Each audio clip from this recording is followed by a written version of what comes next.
संकल्प art foundation सभी सुधीजनों का हार्दिक स्वागत करती है। आज की हमारी प्रस्तुति है अखंड।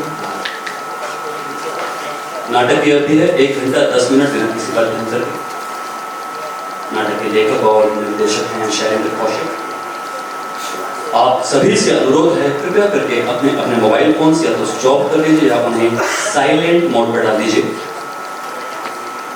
धन्यवाद।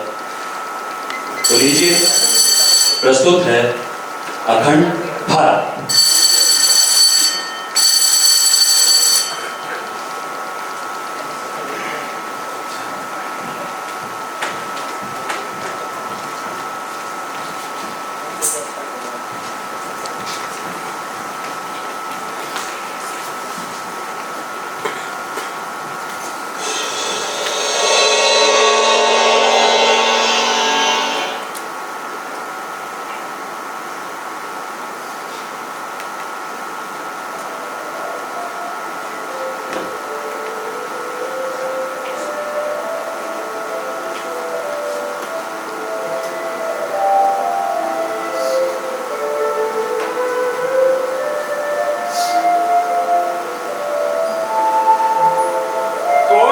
समाज किसी भी भूखंड पर पीढ़ियों तक निवास करते करते अपने जीवन मूल्यों को विकसित करता है।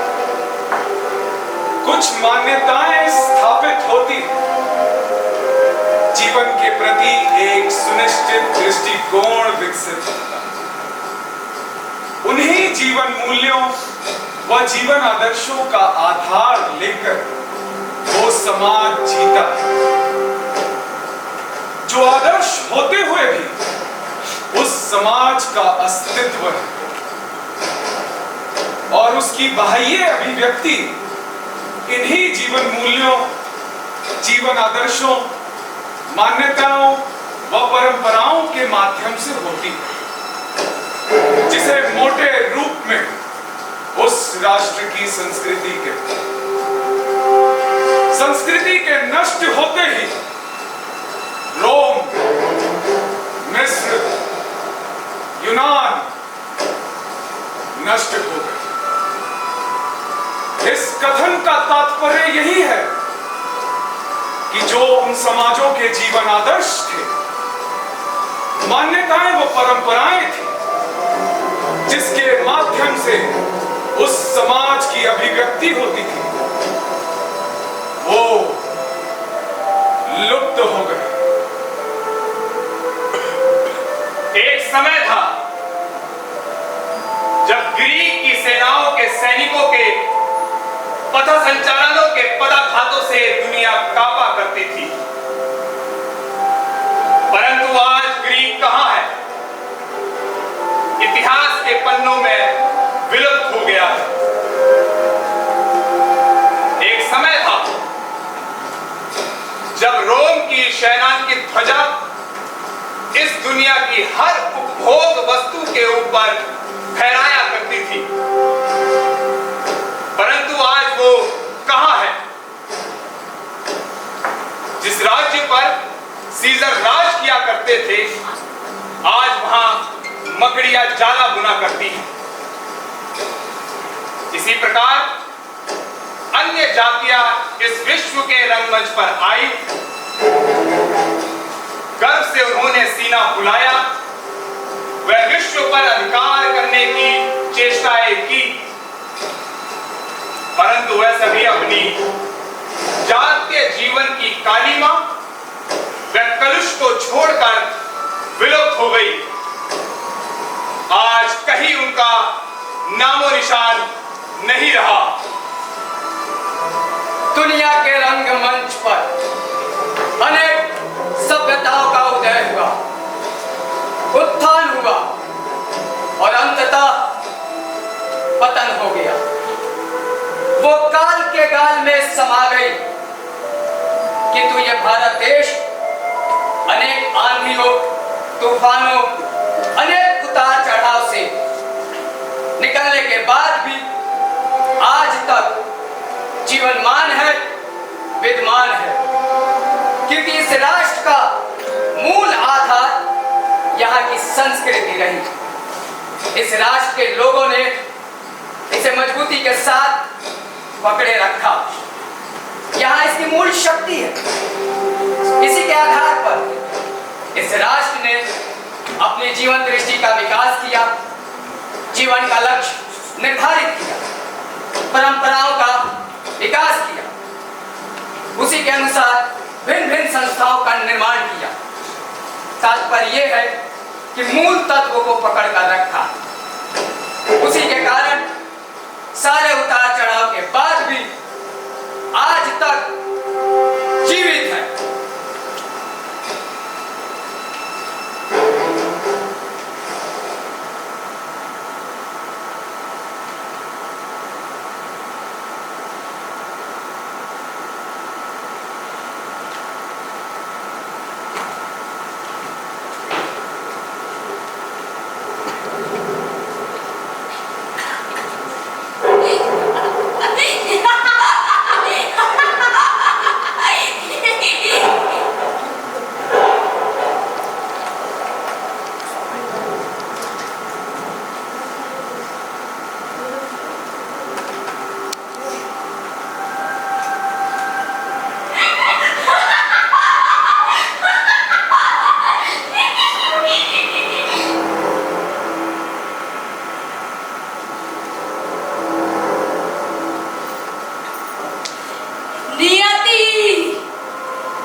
मुझे भी कोई पागल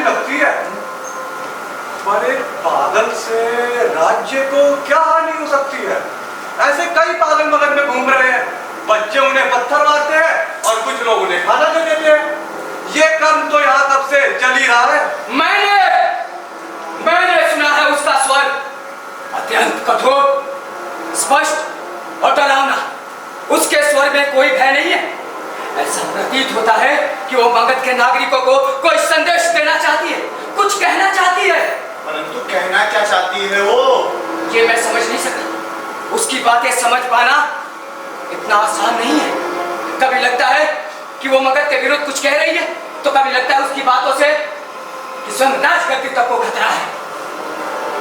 अगर तुमने उसे देखा है तो निश्चित है तुमने उसकी आवाजें सुनी भी होंगी। बताओ ना, वो दिखती कैसी है, बताओ।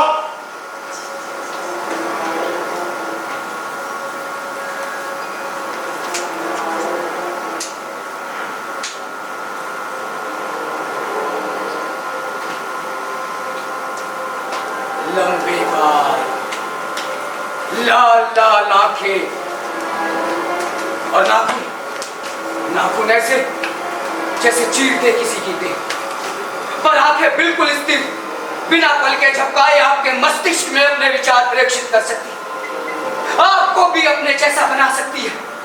और उसका मनोबल ऐसा कि किसी के भी मनोबल को तोड़ दे, ऐसा वो कहते हैं जिन्होंने उसे देखा है।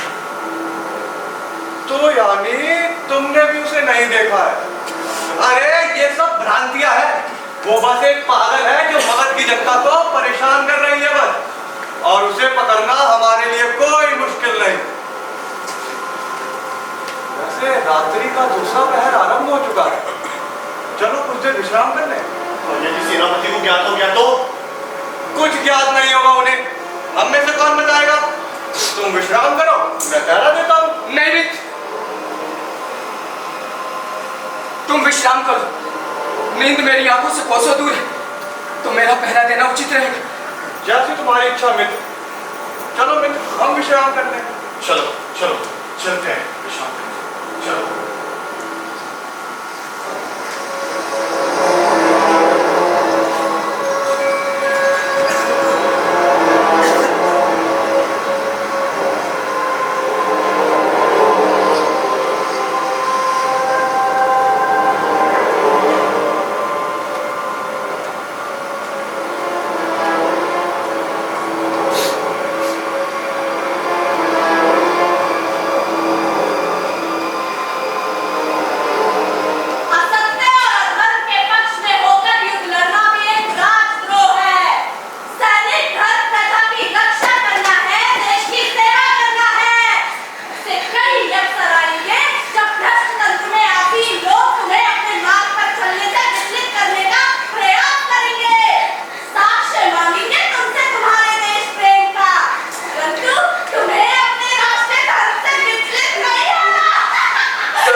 आप एक सच्चे राष्ट्रभक्त हैं महामंत्री। निराश ना, राष्ट्र के पूर्ण स्वरूप के स्वप्न को ही मैंने अपना गुरु माना। परंतु मुझे भय है आचार्य, कहीं महाराज अपने आवेश में आपको राष्ट्रद्रोह के आरोप में बंदी न बनाए। राष्ट्रहित में सोचने वाले इन कृत्यों से भयभीत होंगे तो अपने शिष्यों को क्या संदेश देंगे? आप समझने का प्रयत्न करें आचार्य, महाराज आपको मृत्युदंड भी दे सकते हैं। मृत्युदंड?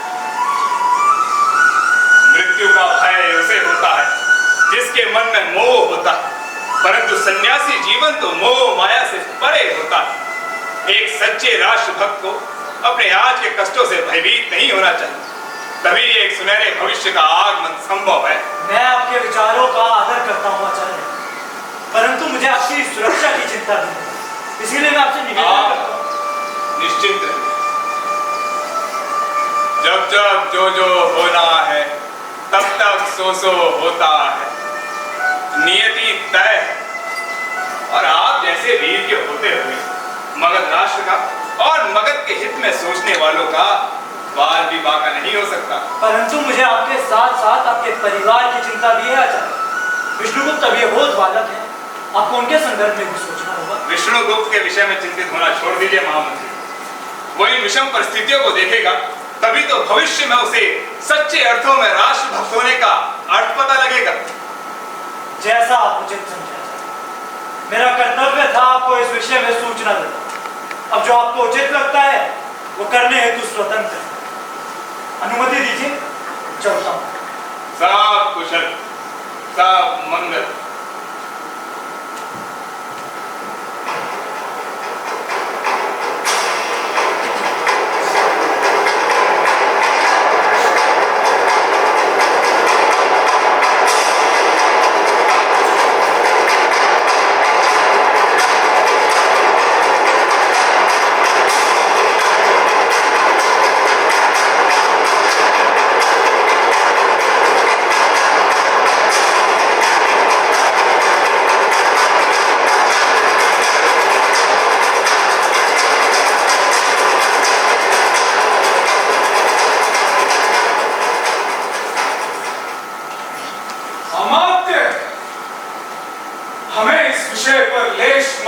शंका नहीं कि मगध के विरुद्ध षड्यंत्र के अंकुर गुरुकुल में ही रोपित किए जा रहे हैं।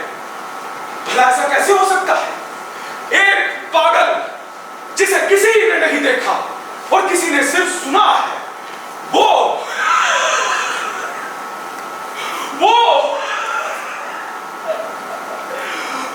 हमारे विरुद्ध इतने शास्त्रार्थ कर रही है, भ्रामक संदेश दे रही है। और हमारे सैनिक उसे बंदी बनाने में भी सक्षम नहीं। हो ना हो अमात्य, ऐसे विचार और वाक्पटुता तो गुरुकुल में ही सिखाई जा सकती है, कहीं और नहीं। आपका संदेह कदाचित सही है महाराज, परंतु जब तक अमात्य आपके समक्ष ढाल बन के खड़ा है, कोई मगध का कुछ नहीं बिगाड़ सकता। वैसे शुभ समाचार भी है महाराज। क्या? कि वो पागल और बंदी बनाई जा चुकी है। क्या कहा तुमने अमात्य? क्या कहा तुमने अमात्य? महाराज वो पागल बंदी बनाई जा चुकी है। एक बार फिर से कहना। महाराज वो पागल बंदी बनाई जा चुकी है। एक बार जोर से बोलो। महाराज वो पागल बंदी बनाई जा चुकी है। वाह वाह, ये तो निसंदेह शुभ समाचार है। कहाँ है वो मगध की द्रोही? हमारे हाथ उसे मृत्यु दंड देने हेतु आतुर है। बताओ माथे, कहाँ है? महाराज कुछ ही क्षणों में सेनापति उसे लेकर प्रस्तुत होने वाले। बोलो।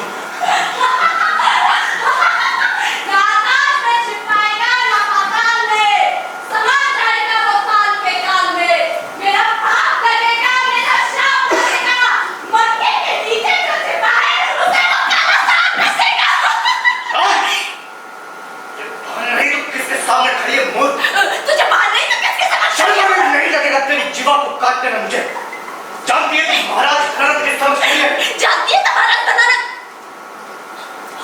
महाराज की जय हो। प्रतीत होता है महाराज इसे मृत्यु का भय अब हुआ।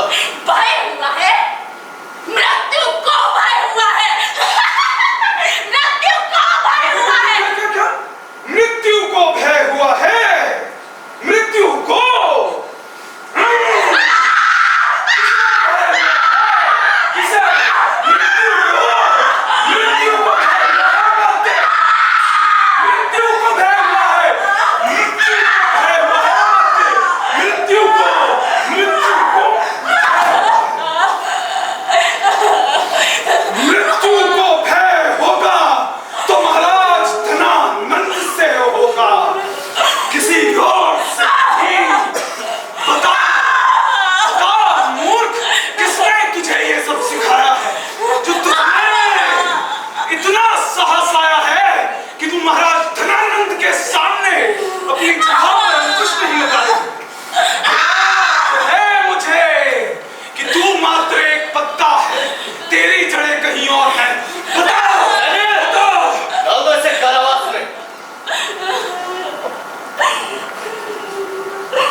नियति का चक्र है, किस ओर घूमेगा ये समय बताएगा, परंतु हमें हर स्थिति के लिए तत्पर रहना होगा। आप निश्चिंत रहिए प्रकाश जी। गुरुकुल का धर्म है कि सभी को सही शिक्षा देना। हर उस प्रकार से जो प्रकार शिक्षा ग्रहण करने वाले को आसानी से समझ आता हो। मुझे बस आपका आशीर्वाद चाहिए प्रकाश जी।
क्या तुम्हें भी ये विरोधपूर्ण स्वर सुनाई दे रहे हैं?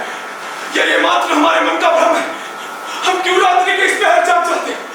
क्यों ये दुस्वप्न हमारे निद्रा के मध्य आकर हमें जगाने का दुस्साहस कर रहे हैं? माते हमारा शरीर महाराज अमात्य प्रमुख के हृदय आप पर भगत पर कोई कुटिल दृष्टि नहीं डाल सकता। हम कुटिल दृष्टि सही कहा तुमने। यानी कोई है जो ऐसा करना चाहता है ना अमात्य? तुम्हें भी इसकी आशंका है ना? कौन है? कहाँ है? हम उसे देख क्यों नहीं पा रहे हैं अमात्य? वो हमारे स्वप्न में आता है, उसका स्वर भी हमें सुनाई देता है, परंतु जैसे ही हम उसे देखने आगे जाते हैं उसका कोई मुख नहीं है अमात्य, कोई मुख नहीं, ना आँख, ना मस्तक, बस एक आकृति सी प्रतीत होती है। फिर तुम्हें बताओ हम उसे कैसे पहचाने? आज हम उसके एक सूत्र को बंदी बना चुके हैं, जल्द ही हमें उससे जुड़ी सभी सूत्रों की जानकारी मिल जाए। तुम मुझे मूर्ख समझते हो अमात्य? हम जानते हैं जिस आकार को सैनिकों ने बंदी बनाया है वो कदापि वो सूत्र नहीं। हम जानते हैं अमात्य, उसका इस प्रकरण से कोई लेना देना नहीं। वो तो पागल है अमात्य, एक सामान्य सी मगध के नगरों में विचरण करने वाली, लोगों की जूठन खाने वाली मात्र एक पागल। महाराज आपने उस पागल को बंदी बनाने का आदेश कर दिया? उदाहरण के लिए अमात्य, उदाहरण के लिए। हाँ अमात्य, उदाहरण। प्रजा में अपना भय बनाने के लिए अनेकों बार राजा को ऐसे निर्णय लेने पड़ते हैं जिससे प्रजा में भय बना रहे।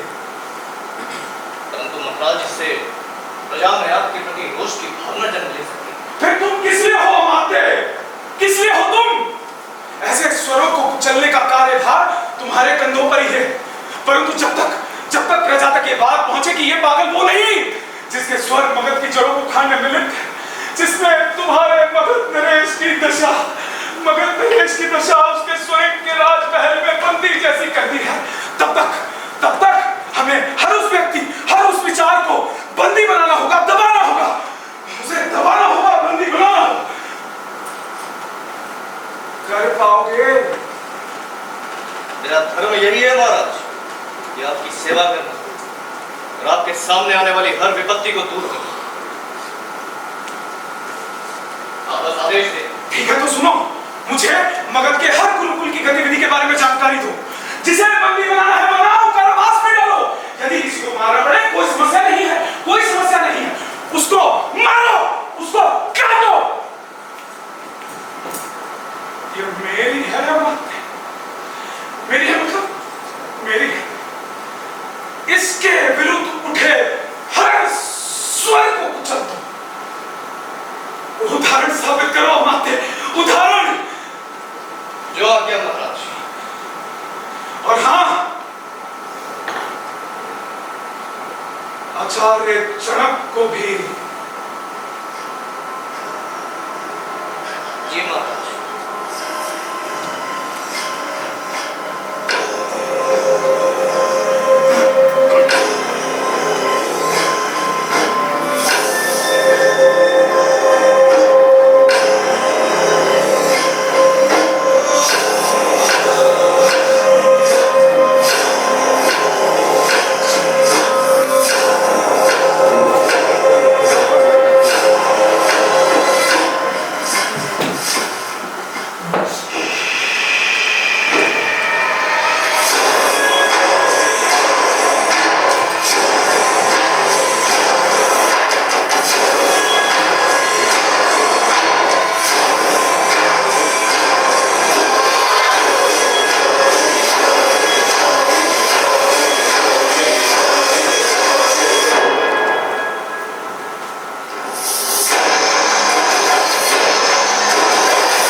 माँ,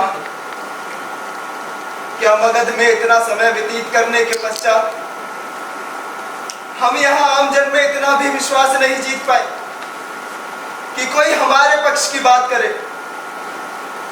कल जो पिताश्री को सम्मानित ऋषि मानते थे, आज एक क्षण में क्यों उनकी धारणाएं गुरुकुल के लिए और पिताश्री के लिए बदल गई। इतने वर्षों से पिताजी किन वृक्षों को सींच रहे थे? जिस राज्य का राजा लोभी हो, अहंकारी हो, उस राज्य की प्रजा का विरोध निरर्थक होता है, क्योंकि उन्हें भय होता है कि राजा बलपूर्वक उनकी वाणी पर नियंत्रण कर सकता है। भयभीत होकर दंड के भय से अपने पक्ष को ना रखने वाला प्राणी मरे समान है मां। और ये जीवित लोग नहीं है, मरे हुए हैं, जिनका कोई पक्ष नहीं, कोई स्वर नहीं। न गुरुकुल रहा, न कहीं रहने को स्थान। अरे, मैं तो भूल ही गई थी, तुम्हें भूख लगी होगी ना विष्णु? रुको, मैं कुछ लेकर आती हूं। नहीं माँ, हमें कोई भिक्षा नहीं देगा। और आपने सुना ना जो अभी उद्घोषणा हुई थी, ऐसे निर्जीव लोगों के द्वारा दी गई भिक्षा से मृत्यु अच्छी है। नहीं विष्णु, तुम्हें जीवित रहना होगा, मगध को ये बताने के लिए कि तुम्हारे पिता महर्षि चनक राष्ट्रद्रोही नहीं थे, बल्कि उनकी कल्पना में अखंड भारत की रचना थी। उनके स्वर में देश के प्रति भक्ति कूट-कूट के भरी थी। विष्णु, तुम्हें ये बताना होगा। वचन की आवश्यकता नहीं है मां। मेरे मन मस्तिष्क में भी अब यही स्वर है, मेरे रक्त में भी अब यही विचार उद्वलित हो रहे हैं। मगध एक दिन पिताश्री के विचारों का असलियत जानकर ही रहेगा। मां, मां, मां, मां, मां। उस दिवस के पश्चात विष्णुगुप्त को मगध राज्य में नहीं देखा गया। महर्षि चनक पर राजद्रोह का अपराध सिद्ध कर दिया गया और उन्हें कारावास में यातनाएं दी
पद्मश्री और राजश्री जैसे रत्नों वाली उस भारत माँ की वंदना करता हूं।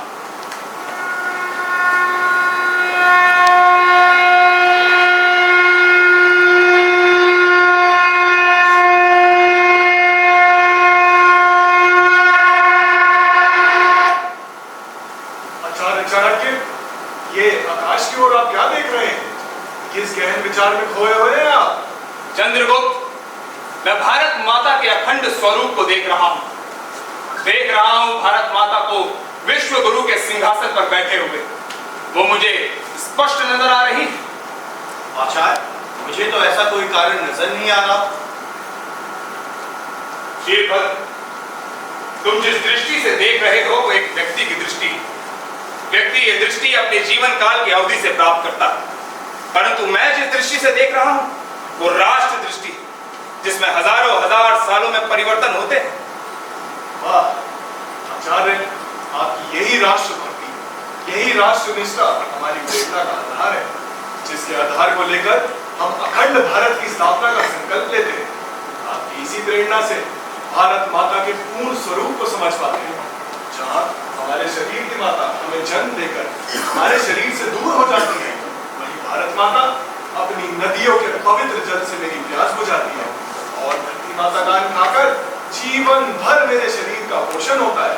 इसी प्रकार मेरी पीढ़ियों का भी पोषण करती आ रही है और इसीलिए हम इस राष्ट्र को अपनी माँ के स्वरूप में पूजते हैं तथा इसे ही अपनी माँ मानते हैं। यही परम सत्य है चंद्रगुप्त, परंतु कुछ स्वार्थी लोग इसे स्वीकार नहीं करते। आचार्य, कुछ तथाकथित धर्मनिरपेक्ष जो अपने आप को राष्ट्रवादी बताते हैं और अखंड भारत के संकल्प को स्वीकार नहीं करते, भारत की संस्कृति में भेदभाव, जातवाद, क्षेत्रवाद के दोषों का प्रचार कर समाज में भेद पैदा करते हैं और इसे ही राष्ट्र की संस्कृति समझते हैं। आचार्य, शीलभद्र, राष्ट्र की संस्कृति इन पर आधारित नहीं। आचार्य, ये उन्होंने भारत पर आक्रमण कर दिया।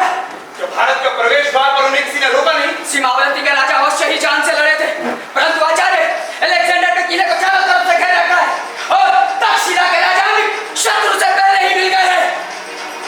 चंद्रगुप्त, अमात्य राक्षस के पास शीघ्र संदेश भिजवाओ कि आचार्य चाणक्य मगधपति घनानंद से मिलना चाहते हैं। हम मगध का सैन्य बल ही खंडित भारत को खंड बनाने में हमारी सहायता कर सकता है। यवनों के आक्रमण को मगध का सैन्य बल ही रोक सकता है। जाओ!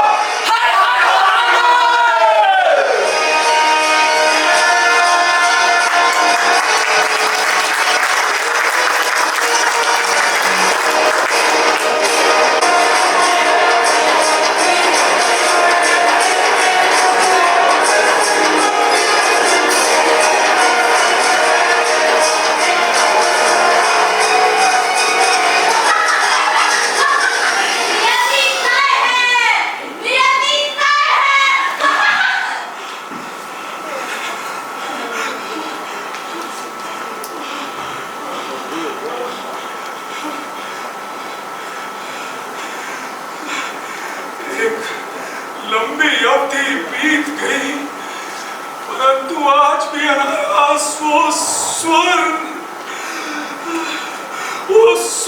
मस्तिष्क में उभर ही आते हैं। मेरी सैन्य बल कूटनीति का कोई मुकाबला नहीं, पर मैं क्यों विवश हो जाता, क्यों मन किसी आशंका से ग्रसित हो जाता, क्यों मेरी उम्र मेरी सूझबूझ का साथ छोड़ रही है। क्या मैं मानसिक रूप से कमजोर होता जा रहा हूँ?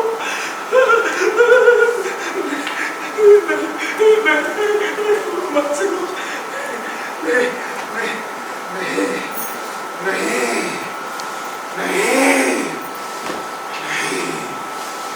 यदि मैं मानसिक रूप से कमजोर हूं तो मैं सबको ही मानसिक विहीन ही कर दूंगा। मैं राजा हूं, मगध का महान राजा धनानंद। महाराज की जय। जय हो महाराज की, जय हो महाराज का यश हो महाराज का प्रजा में।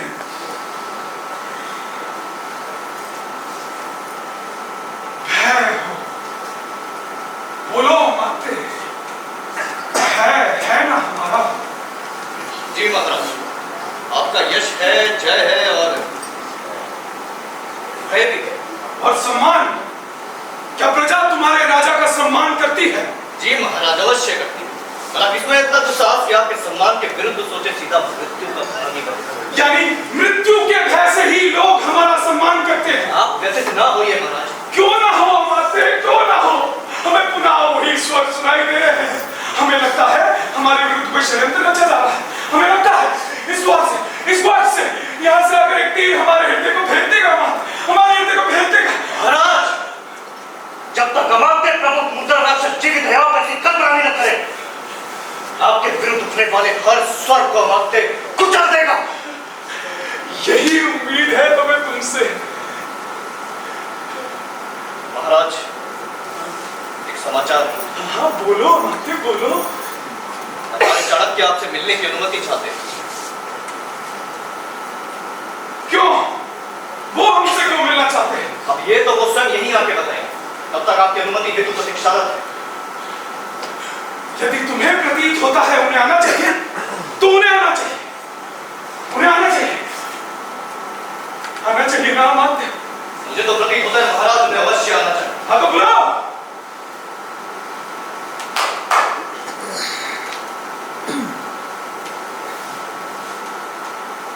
प्रणाम महाराज।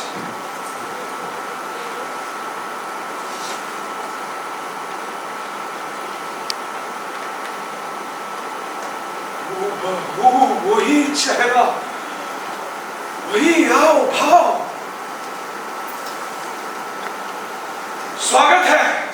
स्वागत है आचार्य चाणक्य, आपका मेरी राज्यसभा में स्वागत है। मुझे बहुत प्रसन्नता हुई कि आप मुझसे भेंट हेतु आए। कहिए क्या कर सकता हूं मैं आपके लिए? अत्यधिक प्रसन्नता किसी भी राजक के लिए हानिकारक होती है महाराज। राजा के कर्म से उसका परिचय होता है, प्रशंसा से नहीं। आप मेरे जीवन के प्रथम व्यक्ति हैं आचार्य, जिन्हें प्रशंसा नहीं भा रही, विश्वास नहीं होता। आप जैसे व्यक्ति अभी भी अस्तित्व में हैं। अस्तित्व हमें भारतवर्ष का बचाना है महाराज। क्या?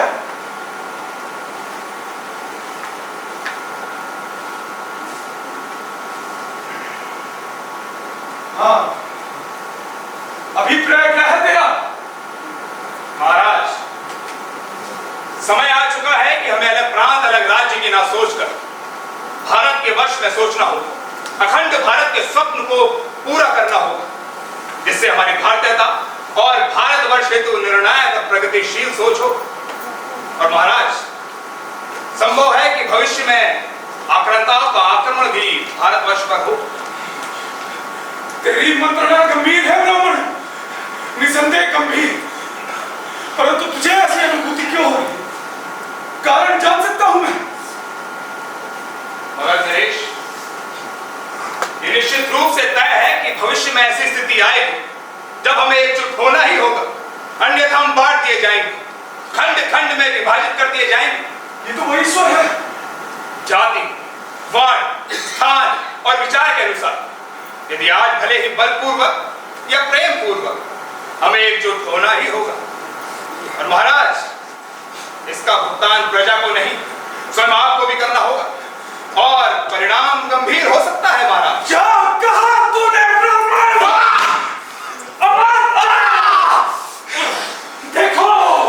देखो, एक साधारण से गुरुकुल में शिष्यों को मूर्ख बनाकर खुद को ज्ञानी सिद्ध करने वाले ब्राह्मण,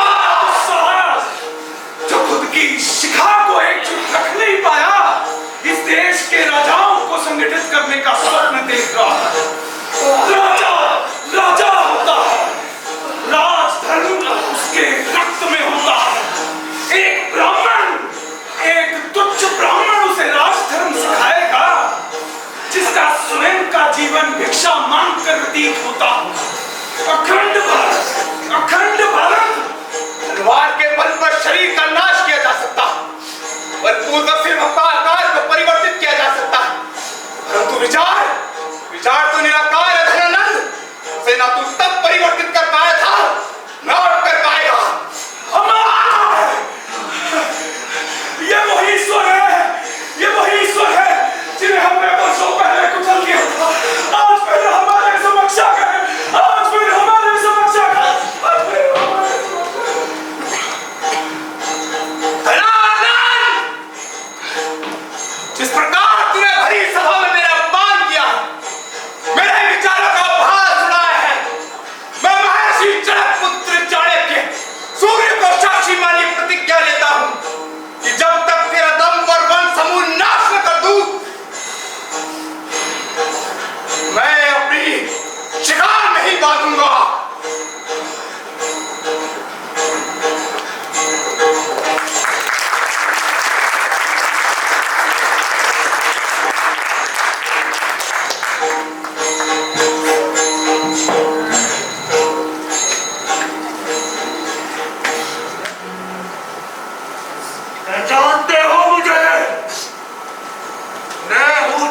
बात। मेरा काम है इस राष्ट्र में भेदभाव खड़ा करना और जन साधारण के बीच जातीय भाव का पोषण करना। और मैं हूँ भाषावाद। मुझे समाप्त करना इतना सरल नहीं, क्योंकि कुछ जनसाधारण को मैंने इतना भ्रमित कर रखा है कि उन्हें अखंड भारत का स्वरूप ही क्लियर होगा। मैं हूँ अलगाववाद। यदि तुम में से कोई भी व्यक्ति राष्ट्र संस्कृति से विमुख होता है, मैं उसके अपने वश में कर लेता हूँ। अगर वो साधन नहीं करता तो राष्ट्र संस्कृति से विमुख होता है। अलगाववाद का सीधा अर्थ है जिसे राष्ट्रीय संस्कृति से कोई प्रेम नहीं। अगर तुम ध्यान से सुनो तो कितनी बार तुमने ये स्वर सुना होगा कि भारत तेरे टुकड़े होंगे। कुछ बदला रहे होंगे और कुछ तुम्हें मैं पर इसका समाधान करके नजर आएंगे। तुम सबके हृदय पर मेरा शासन चलता है। मुझे नष्ट कर पाना इतना आसान नहीं है। मुझे नष्ट कर पाना इतना आसान नहीं है।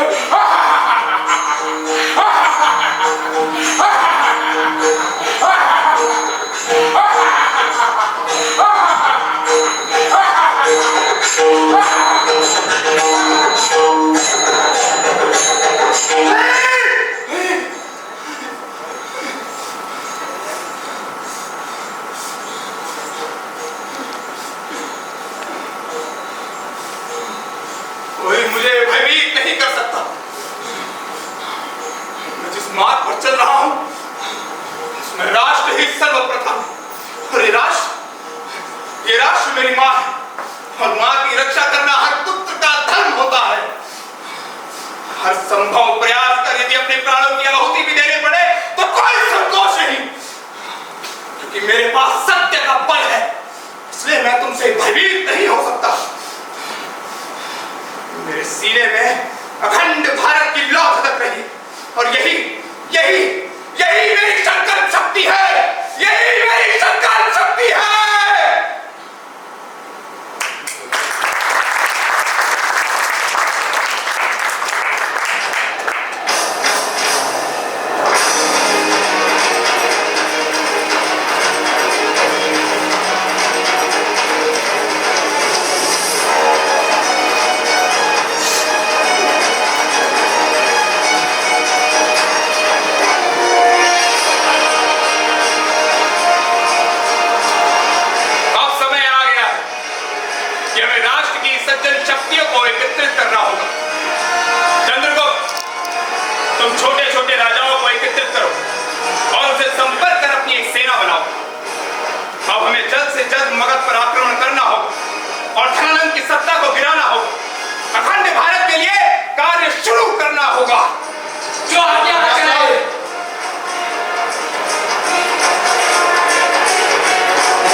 कल्याण हो। ये मैं क्या सुन रहा हूँ आचार्य? आप मेरे राज्याभिषेक पे नहीं आ रहे हैं? चंद्रगुप्त, मैं सत्ताओं पर आरूढ़ होने के लिए नहीं, मैं संकल्प हूं राष्ट्र की संस्कृति का, अखंड भारत का। मैं न शरीर हूं न व्यक्ति हूं, मैं केवल एक विचार हूं जिसका सत्य ही आधार है। मैं बार बार जन्म लूंगा इसी राष्ट्र में, नाम और रूप बदलकर, परंतु इसी राष्ट्र में, साधारण परिवारों में, तुम्हारे घरों में, शरीर कोई भी हो, परंतु विचार उनके अंदर राष्ट्र का ही संचारित करूंगा। चंद्रगुप्त, जाओ, तुम्हारा राज्याभिषेक तुम्हारी प्रतीक्षा में। जो आगे आचार्य।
नमस्ते सभी को, मेरा नाम कनिष्क सिंह रावत है।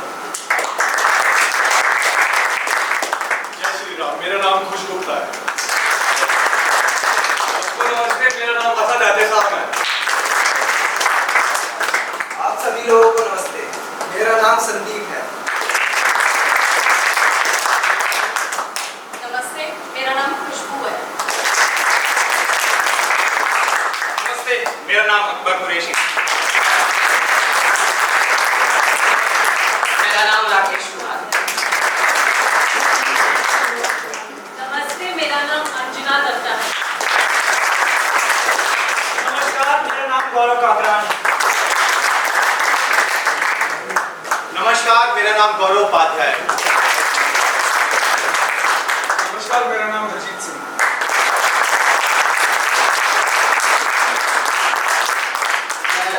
श्री भाई से निवेदन करूँगा और श्रीकांत वर्मा जी से वो मंच पर आए, वो दोनों हमारे सीनियर हैं।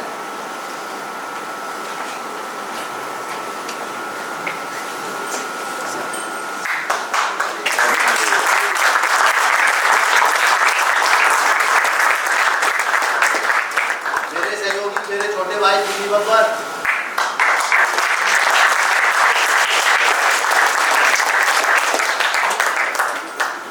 और लाइट में मन्नू मन्नू,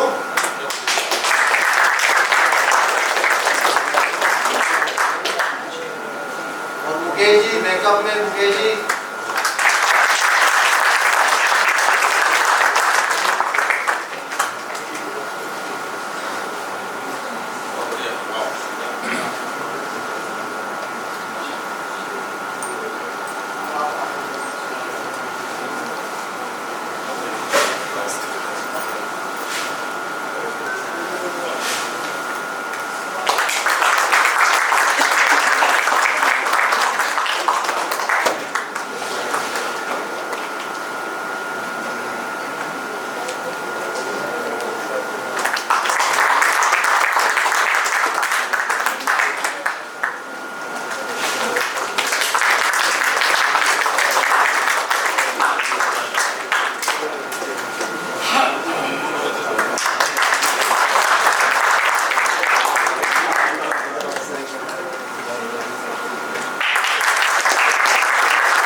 और मैं कब समाप्त हो गया पता ही नहीं चला। तो इससे अच्छी बात तो कि आप किसी नाटक को देखते हुए रम जाए, ये बहुत बड़ी बात होती है। तो मैं बच्चों की मेहनत के लिए उनको बधाई दूँगा, शुभकामनाएं आपको बहुत किया। इस तरीके के नाटक होने चाहिए अपनी संस्कृति लोग अपने देश के जो एजेंट है। और मैं चाहता हूँ कि ये थोड़ा बड़े स्तर पे और जगहों पर भी जाए, आप उसको करें। थोड़ा सा इसमें मुझे लगता है कि टाइमिंग से कम रही, अच्छा लग रहा था देखते हुए, तो थोड़ा सा और हो सकता है इसको, क्योंकि अच्छा है बहुत। आप सबको बहुत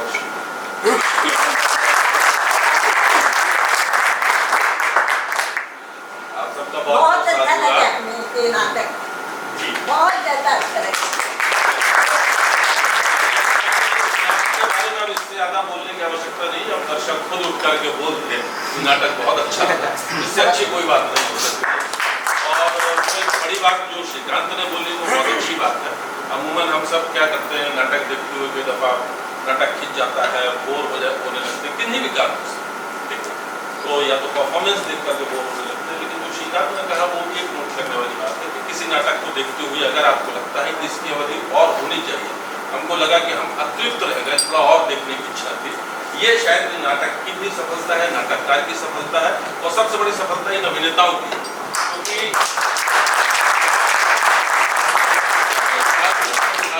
बहुत कम चीजों में एक नाटक को करना, और मुझे लगता है यही हमारी संस्कृति भी रही है कि हम कम साधनों में करते थे। हम तो आप देखते हैं बहुत बड़ी बड़ी LED भी लग जाएंगी, ठीक है वक्त बदल रहा है, टेक्नोलॉजी बहुत सारी इन्वॉल्व हो रही है, तमाम सारी चीजें हैं, और हम सब चूंकि इस तरह का काम करते हैं, मैं खुद इस राष्ट्रीय नाट्य विद्यालय के स्नातक और मैं जानता हूँ, लेकिन बावजूद इसके इस तरह के नाटक यकीनन होते रहने चाहिए जो हमारी सभ्यता को, संस्कृति को और हमारी सनातनी परंपरा का न सिर्फ संवर्धन करते हो, उनका पोषण करते हो, उनका कहीं ना कहीं एक तरीके से यही एक विस्तार है, आने वाली पीढ़ी को हम क्या दे रहे हैं, ये उसका एक जीता जागता उदाहरण है। और बहुत अच्छे से लिखा है शैलेंद्र आपने, एक बहुत अच्छे से इस नाटक को निर्देशित भी, हाँ इसलिए मैं यही कहने वाला था।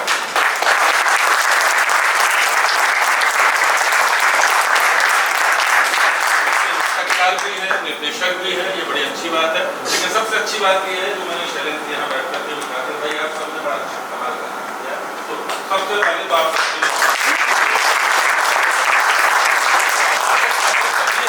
जब आप जैसे लोग आते हैं, आप जैसे दर्शक आते हैं, यही नाटक की सफलता है, यही लोगों की सफलता है। तो ऐसे ही आते रहिए और ऐसे ही सबका उत्साह करते रहिए। जय हिंद, जय भारत।